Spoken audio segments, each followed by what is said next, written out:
The warning that changed everything. The transmission arrived at 14:32, Greenwich Mean Time on a Tuesday, that would forever change human history. Every communication device on Earth buzzed simultaneously. Television screens flickered to black before, displaying the same terrifying symbol, a crimson claw wrapped around 3 dying stars. The message that followed was delivered in perfect, cold English. Primitive species of the third planet, you have been found unworthy of independence. The Catherine Empire claims dominion over your world. You have 72 hours to surrender all military assets and submit to imperial rule. Resistance will result in planetary sterilization.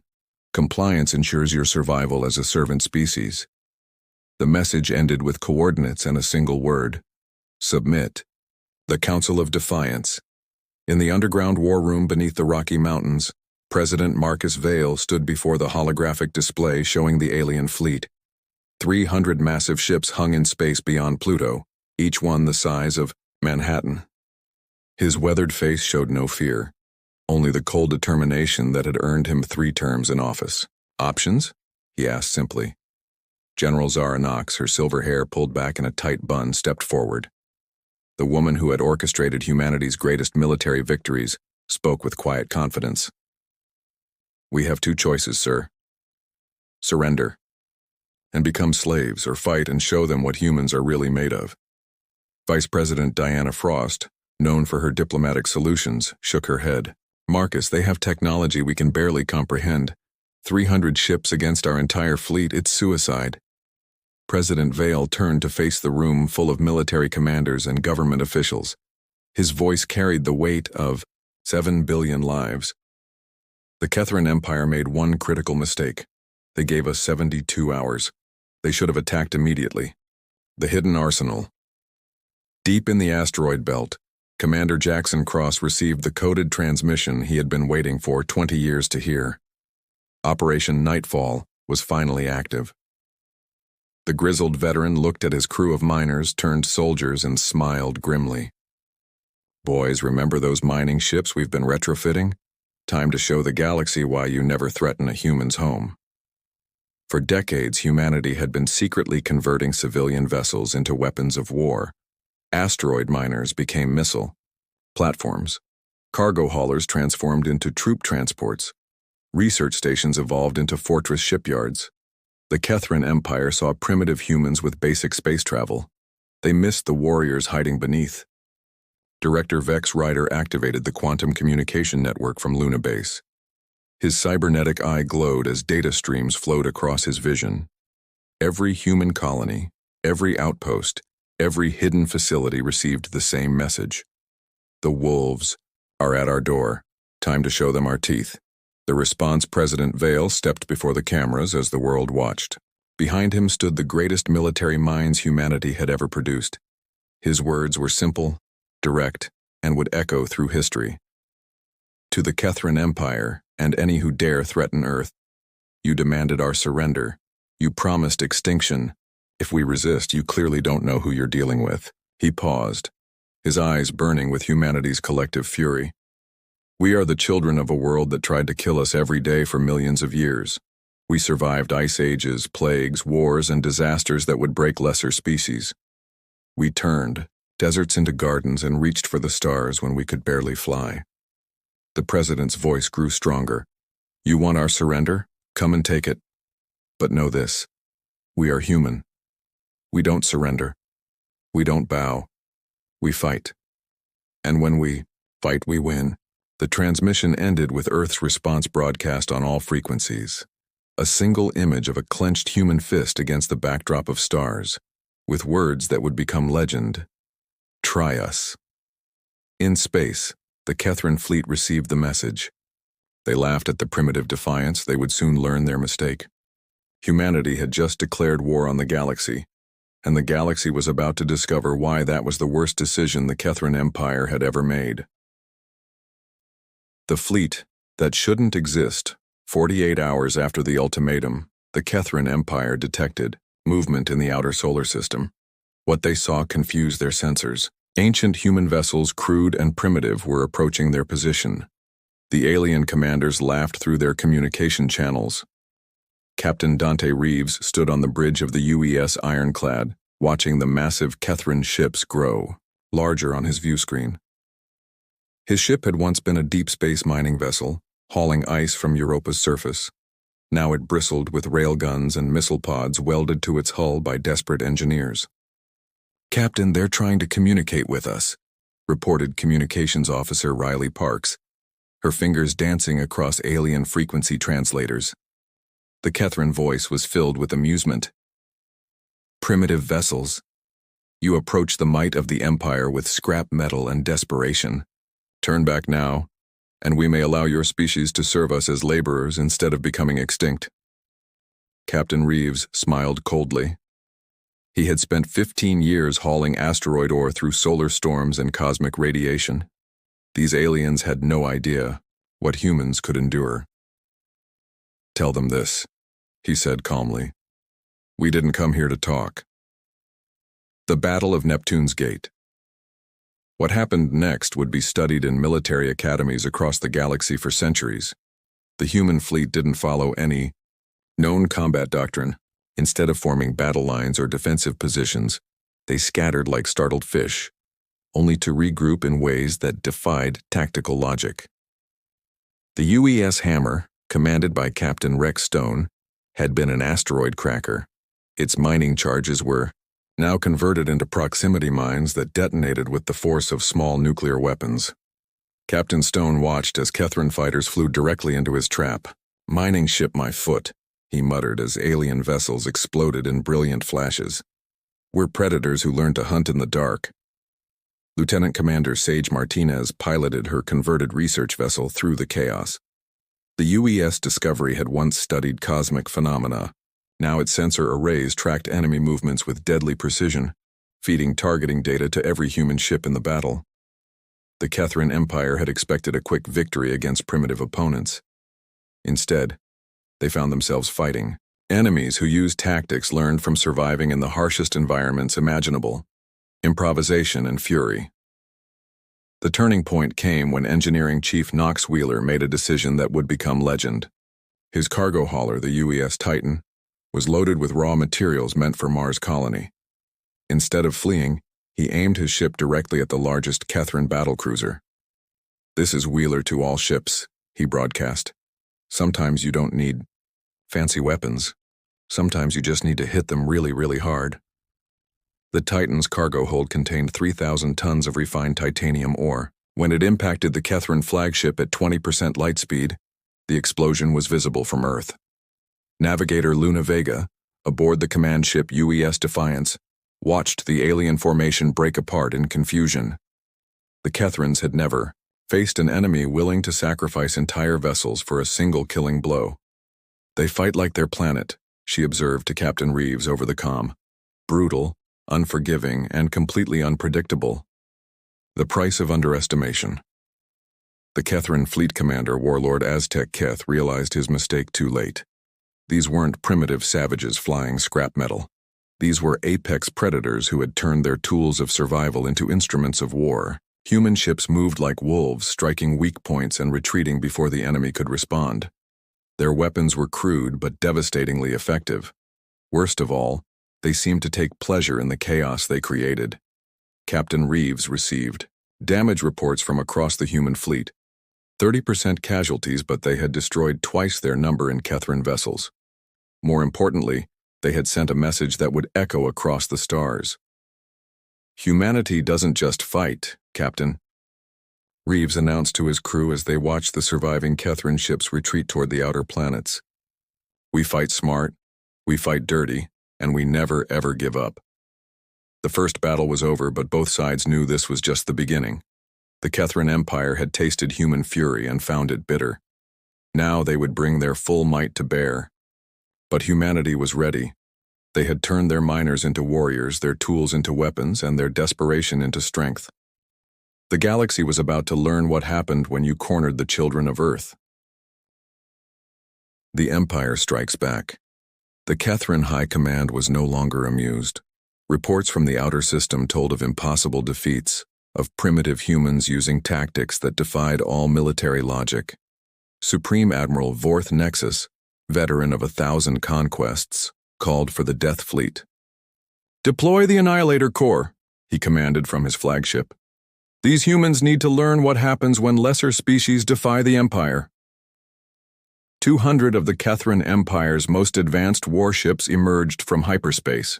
Each vessel was a masterpiece of alien engineering, capable of glassing entire continents.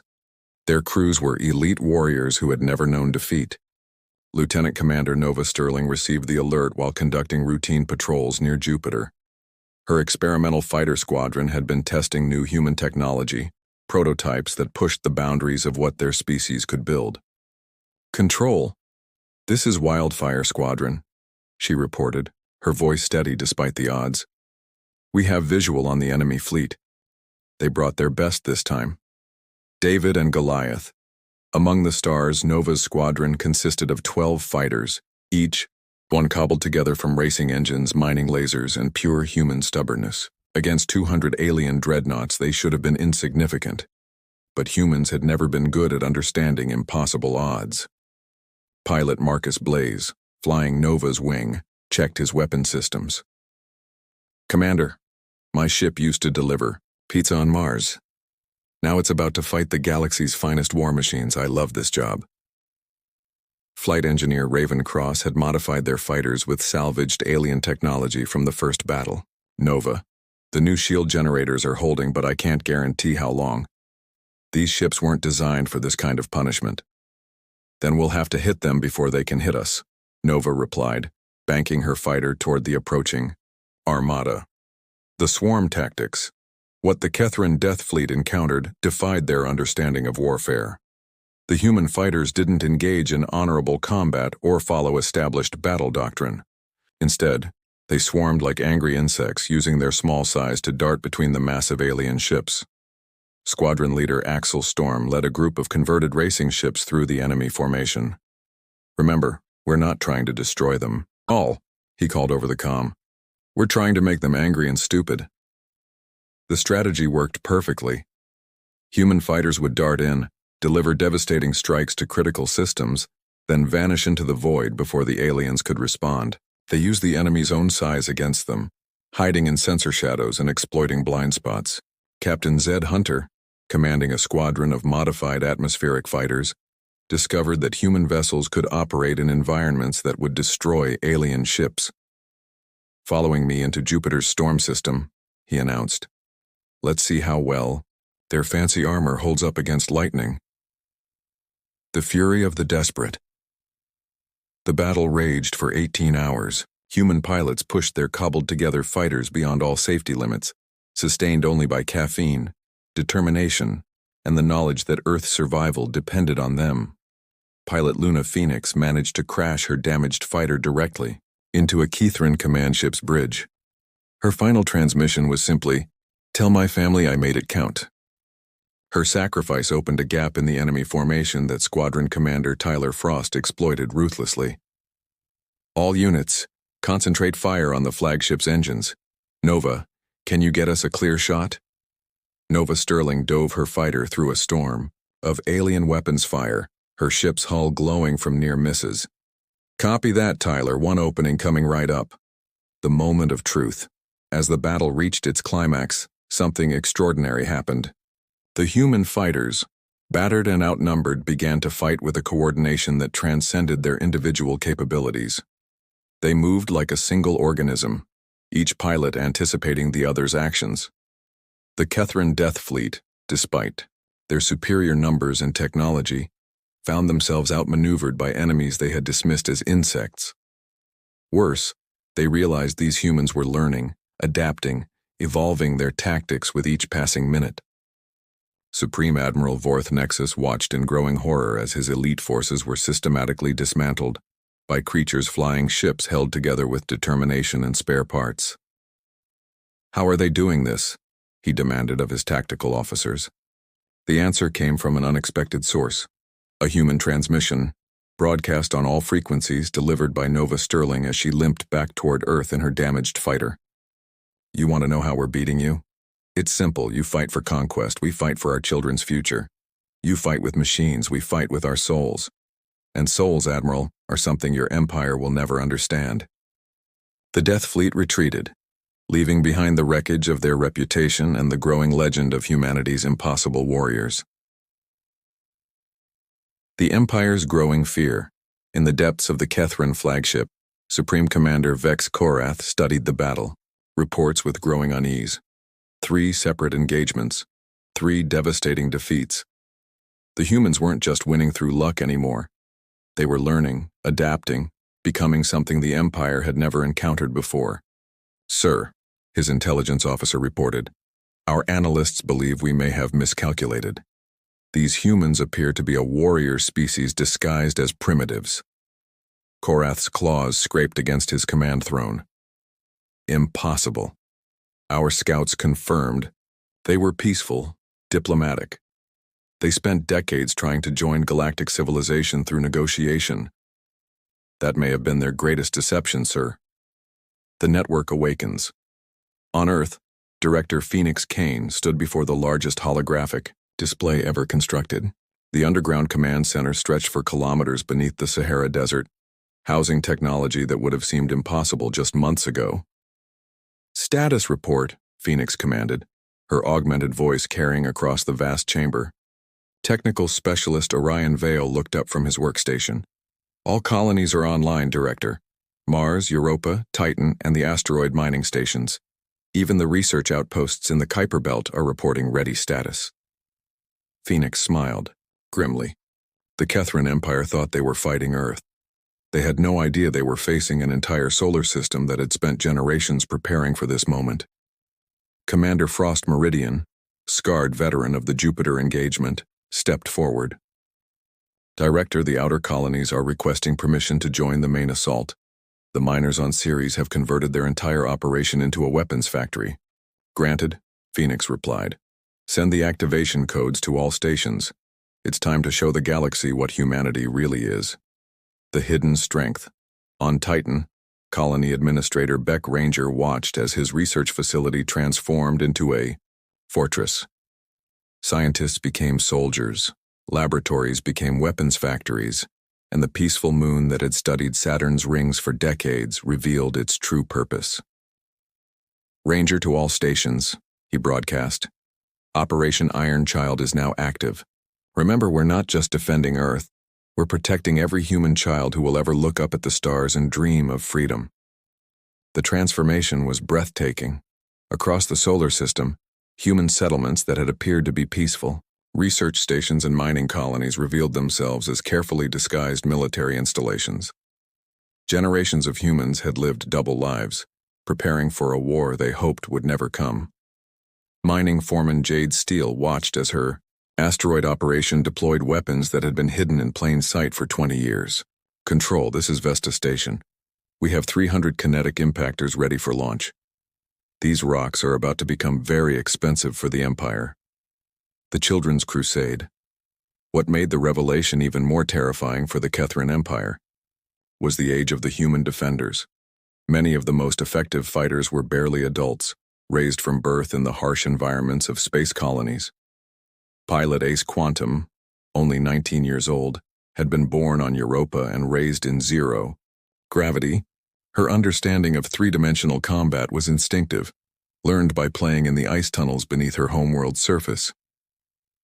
"The thing about growing up in space," she explained to her squadron as they prepared for battle, "is that you learn early that everything wants to kill you. The vacuum, the radiation, the cold. You get really good at staying alive." Her wingman, Ryder Nova, had spent his childhood on Mars terraforming stations. "Plus, when you grow up knowing that one small mistake means everyone you love dies, you get really good at not making mistakes." The Galactic Awakening. The Kethran High Command received reports that shattered their understanding of the conflict. Humans weren't just defending Earth. They were defending an empire that spanned the entire Sol system, populated by generations of survivors who had been raised in environments that would kill most galactic species in minutes. Admiral Korath stared at the tactical display in horror. "They've been preparing for this war for over a century. Every peaceful colony, every research station, Every mining operation was a military installation waiting to be activated. His tactical officer's voice shook with fear. "Sir, we're not fighting a primitive species that got lucky. We're fighting a civilization that has spent generations preparing to fight us. They knew we were coming before we even knew they existed." The Declaration Director Phoenix Kane's message reached every corner of the galaxy, broadcast on frequencies that would ensure every civilized species heard humanity's words. To the Catherine Empire, and all who would threaten human space, you demanded our surrender and promised our extinction. You thought you were facing a single world of peaceful primitives. You were wrong. The holographic display behind her showed the full extent of human civilization. Hundreds of colonies, thousands of installations, millions of humans who had spent their entire lives preparing for this moment. We are humanity. We are the children of iron and fire, raised in the void between worlds. We do not surrender. We do not bow. We do not break. And now, we do not forgive. The transmission ended with a simple message that would echo through galactic history. Your move, Empire. Choose wisely. The final gambit. The Catherine Empire made one last desperate attempt to salvage their invasion. They assembled the largest fleet in galactic history. 5,000 warships from across their territories commanded by their most ruthless leader, Grand Marshal Zor Vex. "We end this now," the Marshal declared from his massive dreadnought. "If we cannot conquer these humans, we will erase them from existence. Ready the planet-killer weapons." But humanity had been watching, learning, preparing for this moment. Colonel Blade Harrison, commander of the newly formed Terran Defense Force, stood on the bridge of humanity's first true battleship, the UES Retribution. "All stations, this is Colonel Harrison," he broadcast to the combined human fleet. "Today we don't just defend our homes. Today we show the galaxy that humanity has arrived, and we're here to stay." The storm unleashed. What followed was the largest space battle in recorded galactic history. But it wasn't the clash of titans the Catherine Empire expected. Instead, humanity revealed the full scope of their tactical genius. Captain Stormblaze led a squadron of ships that emerged from behind Jupiter's moons, using the planet's gravity well to accelerate to unprecedented speeds. "Remember, we're not just ships," he told his crews. "We're bullets, fired by an angry God." The Catherine fleet found themselves fighting an enemy that seemed to be everywhere at once. Human ships appeared from asteroid fields, emerged from gas giant atmospheres, and materialized from the void itself, using stealth technology reverse-engineered from captured alien vessels. Engineering Commander Vex Thunder had spent months preparing humanity's secret weapon, the solar cannon. Built into the surface of Mercury, it focused the sun's energy into a beam capable of cutting through the largest battleships. "Charging sequence complete," Thunder reported calmly. "Target locked. Firing." The beam of concentrated solar energy tore through the Catherine flagship like paper, announcing to the galaxy that humanity had mastered their own star. The children's victory. The turning point came when the youngest generation of humans entered the battle. Pilots who had been born and raised in zero gravity, who thought in 3 dimensions, who moved through space like dolphins through water. Squadron leader Nova Cross, barely 21 years old, led a formation of fighters through the enemy fleet with impossible precision. "This is what happens when you threaten our future," she transmitted to the Catherine commanders. "The children you tried to enslave are the ones who will defeat you." Her wingman, Ace Sterling, had grown up on Europa's ice mines. The Empire wanted to make us slaves. Instead, they made us legends. The young pilots fought with a ferocity that stunned the galactic observers. They weren't just defending their homes. They were claiming their birthright as the galaxy's new apex predators. The Empire's surrender Grand Marshal Zor Vex watched his mighty fleet crumble before enemies he had dismissed as primitive. Ship after ship fell to human ingenuity, human fury, human refusal to accept defeat. "How?" he whispered as his command ship systems failed around him. "How did we lose to these creatures?" Colonel Harrison's response came over the comm. calm, and final. You lost because you never understood what you were fighting. You saw primitives. We are survivors. You saw weakness. We are strength forged in the void. You demanded our surrender. We gave you war. The remaining Kethran ships began retreating, but humanity wasn't finished. Director Phoenix Kane's voice reached every vessel in the fleeing fleet. To the Kethran Empire, and all who witness this day, let it be known that humanity does not forgive those who threaten our children. Your empire is finished. Your fleets are broken. Your reign of terror ends today. The new dawn. In the aftermath of the battle, representatives from dozens of galactic civilizations arrived at Sol System. They came not as conquerors, but as supplicants, seeking alliance with the species that had shattered the galaxy's greatest empire in a matter of months. Ambassador Luna Kane, Phoenix's daughter, addressed the gathering of alien diplomats with words that would reshape galactic politics forever. Humanity extends its hand in friendship to all peaceful species, but know this: we will never again bow to those who demand our submission. The age of empires built on conquest is over. The age of humanity has begun. Colonel Harrison, now promoted to Admiral of the new Terran Space Force, looked out at the stars that no longer held any threat to human civilization. We didn't ask for this war, he reflected, but we're sure as hell going to finish it. And when our children look up at these stars, they'll know that their parents made sure they would never have to bow to anyone. The Kethran Empire had demanded Earth's surrender. Instead, they had awakened something the galaxy had never seen. Before, humanity unleashed, unified, and utterly unstoppable.